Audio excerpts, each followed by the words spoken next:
Assalamualaikum warahmatullahi wabarakatuh. Selamat siang teman-teman. Apa kabarnya nih? Semoga kalian baik-baik saja ya. Oh iya, pada pertemuan kali ini dalam mata kuliah kurikulum dan pembelajaran kami akan menjelaskan mengenai komponen dan prinsip-prinsip pengembangan kurikulum. Sebelum melanjutkan ke pematerian, alangkah baiknya kita mengucapkan basmalah bersama-sama. Bismillahirrahmanirrahim.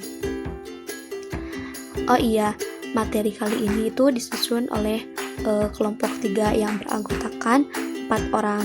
Ada saya sendiri, Devi Regita Cahyani, ada Sipa Sani Umaya, Lisa Sutani, dan Dini Julianti. Langsung saja ya teman-teman ke pembahasan yang pertama, yaitu mengenai komponen-komponen pengembangan kurikulum. Pengertian kurikulum sendiri mungkin teman-teman udah pada tahu ya, dari pertemuan pertama sampai pertemuan kedua ini udah pada tahu ya mengerti tentang pengertian kurikulum itu sendiri. Teman-teman juga perlu mengetahui nih bahwasannya kurikulum itu mempunyai komponen-komponen tertentu. Apa saja sih komponennya? Yaitu ada komponen tujuan, komponen isi, komponen metode, dan komponen evaluasi. Nah, semuanya itu saling berkaitan ya teman-teman. Manakala salah satu komponen yang membentuk sistem kurikulum terganggu atau tidak berkaitan dengan komponen lainnya, maka sistem kurikulum pun yang lainnya pun akan terganggu pula ya. Yang pertama ada komponen tujuan.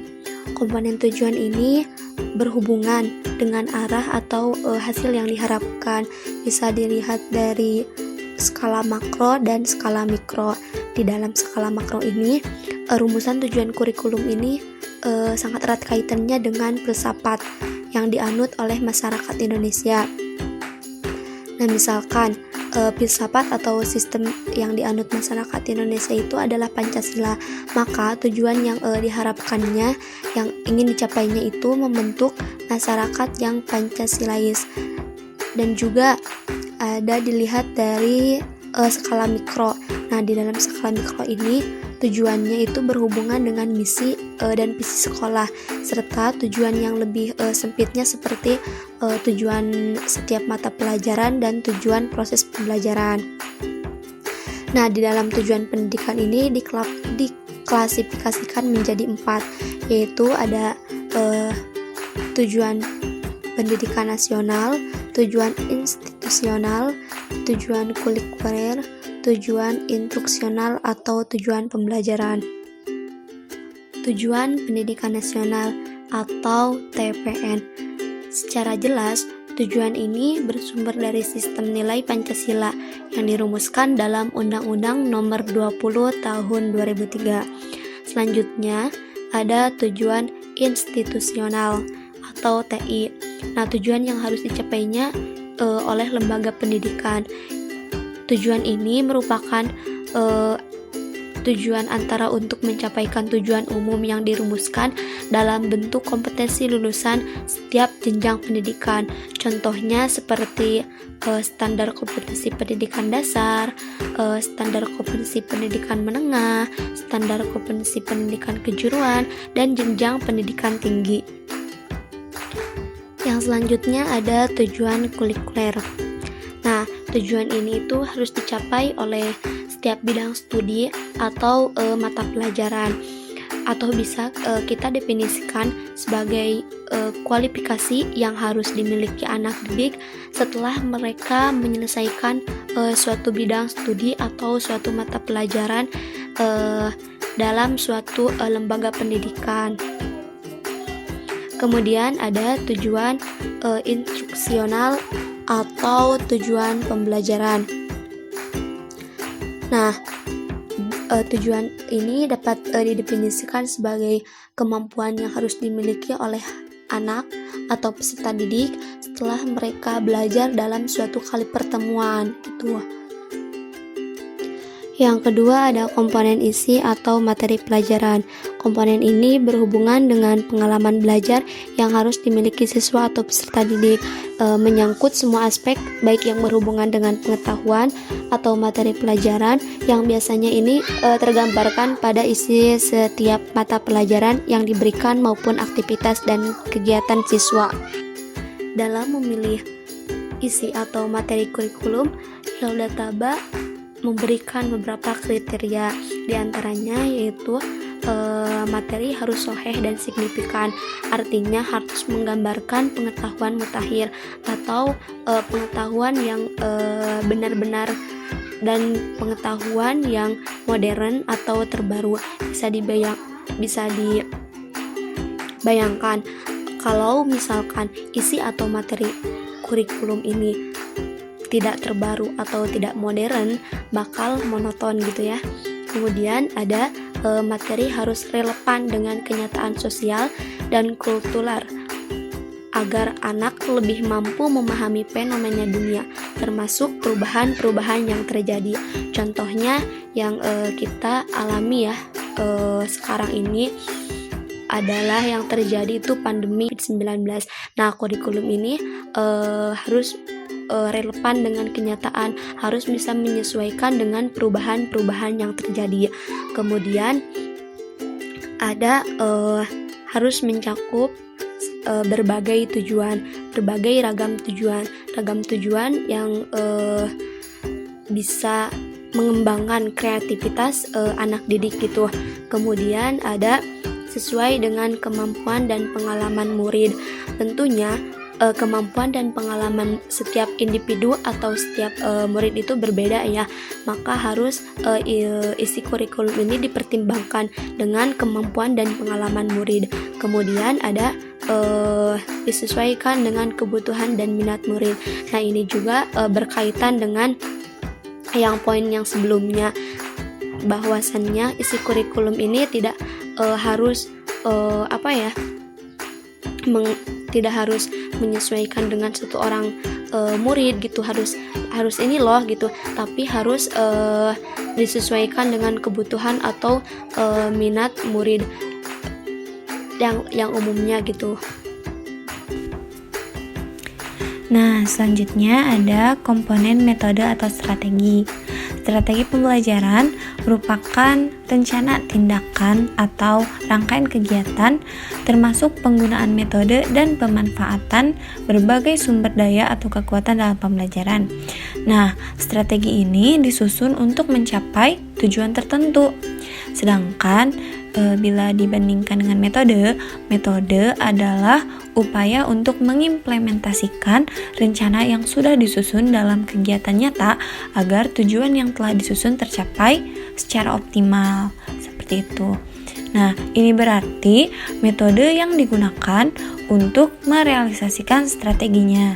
Nah, misalnya untuk melaksanakan strategi eksposisi bisa digunakan dengan metode ceramah sekaligus tanya jawab. Seperti itu. Dilihat dari kemasan materi dan cara mahasiswa mempelajari itu, menurut Roundtree, strategi pembelajaran dibagi menjadi dua, yaitu strategi exposition dan strategi discovery learning, serta strategi group dan individual learning. Nah, kita bahas dulu ya. Yang pertama, ada strategi exposition dan strategi discovery learning.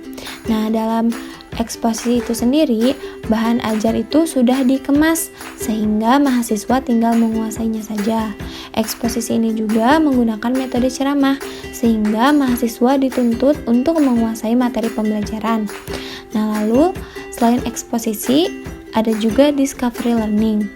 Nah, dalam discovery learning ini, bahan ajar tidak dikemas, tetapi mahasiswa dapat berkreativitas secara penuh dengan mencari cara, mengumpulkan informasi, membandingkan, menganalisis, dan lain sebagainya. Metode yang diambil dari discovery learning ini mengambil pemecahan masalah. Yang kedua, ada strategi grup dan individual learning. Nah, apa sih itu strategi grup? strategi grup terbentuk apabila mahasiswa belajar secara bersama-sama dengan mempelajari materi tanpa memperhatikan perbedaan minat, bakat, dan kemampuan yang dimiliki oleh mahasiswa lainnya. Nah, hal ini juga biasa disebut dengan sistem klasikal. Lalu selanjutnya ada individual learning. Bisa dikatakan sebagai individual learning apabila pembelajaran didesain dengan pola pembelajaran yang memperhatikan minat dan bakat, maka boleh dinamakan strategi pembelajaran individu. Lanjut ke komponen evaluasi. Dalam konteks kurikulum, evaluasi dapat berfungsi untuk mengetahui apakah tujuan yang telah ditetapkan sudah tercapai atau belum, atau evaluasi digunakan sebagai umpan balik dalam perbaikan strategi yang telah ditetapkan. Kedua fungsi tersebut, menurut Scriven, adalah evaluasi sebagai fungsi somatif dan fungsi formatif. Evaluasi dibagi menjadi dua, yaitu tes dan non-tes. Tes biasanya digunakan untuk mengukur siswa dalam aspek kognitif atau tingkat penguasaan materi pembelajaran. Nah, yang kedua ada non-tes. Non-tes ini terdiri dari observasi, wawancara, studi kasus, dan skala penilaian. Yang pertama kita bahas observasi. Observasi terbagi menjadi dua, yaitu observasi partisipatif dan observasi non-partisipatif. Observasi partisipatif adalah observasi yang dilakukan dengan menempatkan observasi sebagai bagian di mana observasi itu dilakukan. Nah, lalu ada juga observasi non-partisipatif. Adalah yang dilakukan dengan observasi murni sebagai pengamatan. Artinya, observer dalam melakukan pengamatan tidak aktif sebagai bagian dari kegiatan itu. Lanjut ke wawancara. Nah, ada dua jenis wawancara, yaitu wawancara langsung dan wawancara secara tidak langsung. Wawancara langsung, misal ketika ingin mengumpulkan informasi kebiasaan siswa dalam belajar. Nah, ada juga wawancara tidak langsung. Misalnya seperti ketika dilakukannya dengan orang tua siswa tersebut. Lalu, yang ketiga ada studi kasus. Nah, studi kasus ini dilaksanakan untuk mempelajari individu dalam periode tertentu secara terus-menerus. Misalnya, ingin mempelajari bagaimana sikap dan kebiasaan siswa tertentu dalam belajar bahasa Inggris di dalam kelas selama 1 semester. Nah, itu tuh dibutuhkan studi kasus. Nah, lalu ada juga yang terakhir, yang keempat, skala penilaian. Nah, skala penilaian ini salah satu alat penilaian yang menggunakan skala yang telah disusun dari ujung negatif sampai ujung positif, sehingga pada skala tersebut si penilai tinggal membubuhi tanda cek saja, seperti itu. Nah, untuk pembahasan yang selanjutnya yaitu mengenai prinsip-prinsip pengembangan kurikulum. Sukmadinata menyatakan bahwa prinsip pengembangan kurikulum terbagi menjadi dua jenis, yaitu prinsip umum dan prinsip spesifik atau khusus. Untuk yang pertama yaitu prinsip umum. Prinsip umum ini biasanya digunakan hampir dalam setiap pengembangan kurikulum.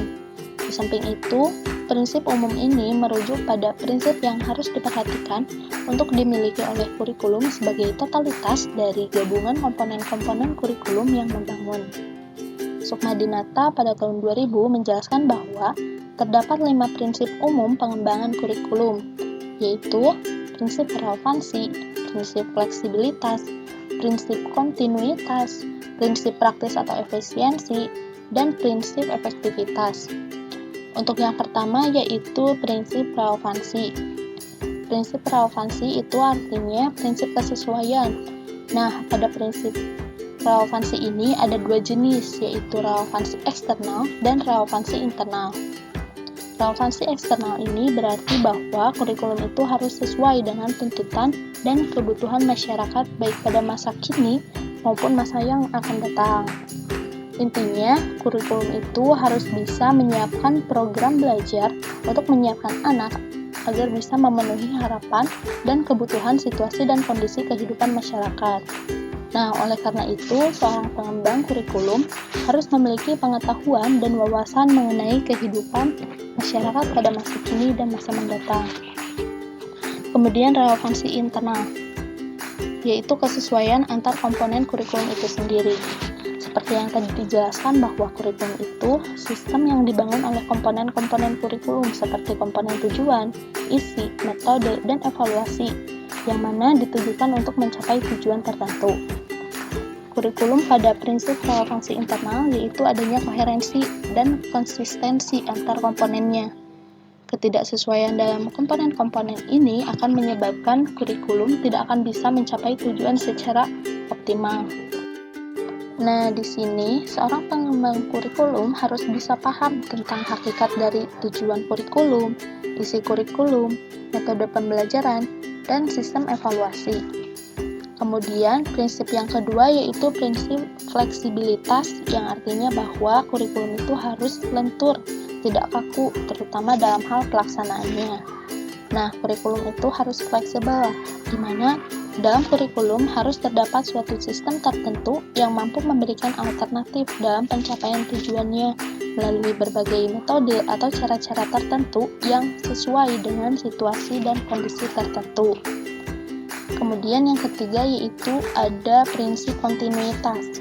Prinsip ini memiliki arti bahwa kurikulum itu dikembangkan secara berkesinambungan, yang mana pendidikan pada kelas atau jenjang yang lebih rendah harus menjadi dasar dan harus dilanjutkan pada kelas dan jenjang yang ada di atasnya.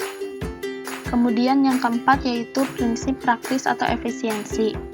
Prinsip ini memiliki arti bahwa kurikulum itu harus dikembangkan secara efisien, tidak boros, sesuai dengan tingkat kemampuan yang dimiliki.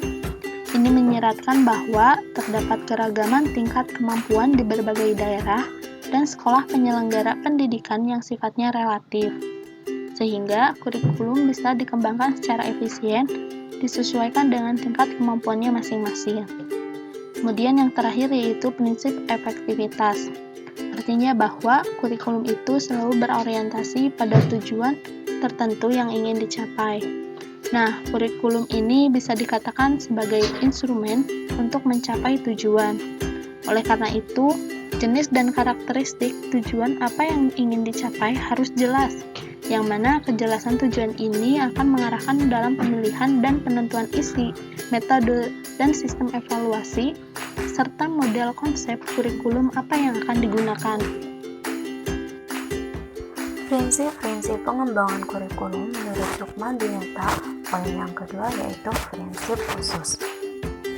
Prinsip khusus ini artinya yaitu prinsip yang hanya berlaku di tempat tertentu dan situasi tertentu. Prinsip-prinsip pengembangan kurikulum khusus lainnya yaitu merujuk pada prinsip-prinsip pengembangan komponen-komponen kurikulum seperti tujuan, isi, metode ataupun strategi, dan evaluasi, yang mana antara satu komponen dengan komponen lainnya memiliki prinsip yang tidak sama. Nah, Sukmadinata juga menjelaskan beberapa prinsip pengembangan khusus, diantaranya yaitu prinsip yang berkaitan dengan tujuan pendidikan, berkaitan dengan pemilihan isi konten pendidikan, berkaitan dengan pemilihan proses belajar mengajar, berkaitan dengan pemilihan media alat belajar, dan berkaitan dengan pemilihan penilaian. Prinsip yang berkaitan dengan tujuan pendidikan.